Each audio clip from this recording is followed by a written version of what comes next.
You may know of the famous Watergate scandal of Richard Nixon, but we are here today to fill you in just a little more about the topic. May 28, 1972, operatives burglarized the Democratic National Committee headquarters in Washington, D.C. Watergate office complex. These burglars work for the committee to re-elect the president. 5 of the burglars are arrested outside the Democratic National Committee headquarters on June 17, 1972. The Washington Post reports that one of the burglars is the security director of the committee to re-elect the president, but the former attorney general and the head of the committee to re-elect the president, John Mitchell, denies any knowing of the burglary. In late August 1972, Richard Nixon announced that White House counsel John Dean has investigated the matter and found no one in the White House involved. On November 11, 1972, Richard Nixon was re-elected president by a landslide against McGovern. After the Watergate burglars were arrested, Judge Sirica held their trial on January 8, 1973. March 23, 1973, James McCord writes a letter to the judge claiming pressure has been applied to the defendants to ensure silence. Perjury is committed in the courtroom. April 6, 1973, John Dean starts to cooperate with the Watergate prosecutors. On April 17, 1973, a White House official statement claims that Richard Nixon has no knowledge of the break-in. May 18, 1973, the Senate Watergate Committee begins televised hearings on the trial. Later that year, the Washington Post reports that John Dean has told the investigator that he discussed the cover-up of the Watergate break-in with Nixon many times. Dean testifies in front of the Senate Watergate Committee claiming that Richard Nixon was involved in the Watergate cover-up soon after the break-in.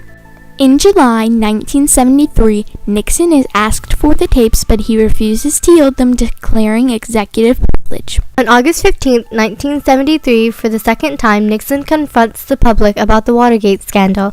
On August 29, Judge Sirica demands Nixon to hand over the 9 tapes, and Nixon loses his first battle in court. In 1973, Vice President Spiro Agnew admits there was a bribery involved and he resigns. On October 12, 1973, Congressman Gerald R. Ford is appointed by Nixon as the new vice president. Many members of the House of Representatives began drafting resolutions calling for the impeachment of the president. Feeling the heat, Nixon surrenders some tapes. White House reports that 2 of the tapes are missing and one has an erased gap of 18 minutes. Suspicion surfaced that the evidence has been destroyed. At a press conference, Nixon urges the nation to move beyond the Watergate scandal and defends himself. In 1974, Nixon released edited transcripts of the White House conversations that he felt would reassure the public of his innocence regarding the White House break-in and cover-up. Instead, he lost many supporters. May 9, 1974, the House Judiciary Committee begins impeachment hearings. It's the United States versus Richard Nixon, and Nixon is charged for the cover-up of the Watergate scandal, misuses of power and violating his oath of office, and failure to comply with his House subpoenas. August 8, 1974, President Nixon addresses the public through a televised announcement that he would resign from the presidency the next day. In September 1974, though surprised, President Ford funds a full pardon to Nixon for all of his offenses against the United States Committee between January 20, 1969 and August 9, 1974. When the Watergate trial began, Special Prosecutor Archibald Cox asked Nashville lawyer James Neal to lead the prosecuting team. In the Watergate trial, Mr. Neal was successful in prosecuting Nixon aides John Mitchell, Robert Haldeman, and John Ehrlichman. Mr. Neal passed away in October of 2010. We had the great honor of interviewing his friend and co-worker, Special Prosecutor Richard Benvenisti. Mr. Benvenisti worked on the Watergate prosecuting team and is also known for his work as Chief Counsel for the Whitewater Committee and being a 9/11 Commission member. Next question. What did Nixon say to defend himself?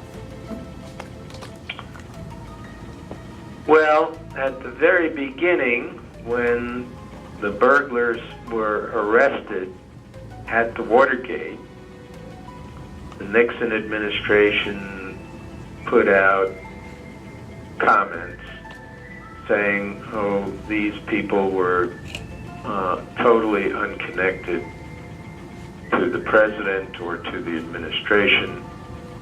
They were off on some lark of their own. And as things developed, and suspicions grew that the president was using his powers to obstruct justice and to encourage people not to tell the truth and, in fact, to lie. The president continued to say he had nothing to do with either Watergate, the break-in, or the obstruction of justice, had no knowledge about the various claims of improper use of the powers of the presidency.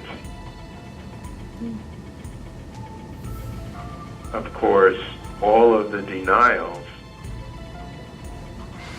then fell like a house of cards when the president's own words proved that he had been lying about the extent of his own knowledge and encouragement of those who were violating the law.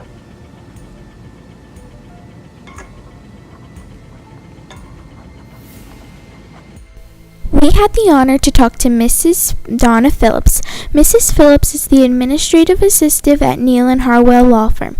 She accompanied Special Prosecutor James Neal during the Watergate trials in Washington, D.C. Outside, I think one of the questions that you had to do with the public's reaction.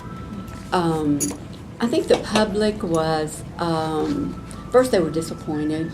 I mean, these are folks who were working in the highest office of the land, the President of the United States. They were his inner staff of people who had obstructed justice, that had committed perjury. So the public was disappointed. They were disappointed. I think it was somewhat a disbelief too. They just couldn't believe this actually could have happened the way it did. They were curious. They were anxious to know what was going on, what was happening, what was going to happen next. So I think there was all of those things: anticipation, disappointment, curious, and disbelief. The public's reaction was very severe to the situation. I think if this incident did not happen, then things would be different during this time period. The Watergate scandal changed how we thought about the president and the government. This trial establishes that no matter how powerful or significant the person is, no one is above the law.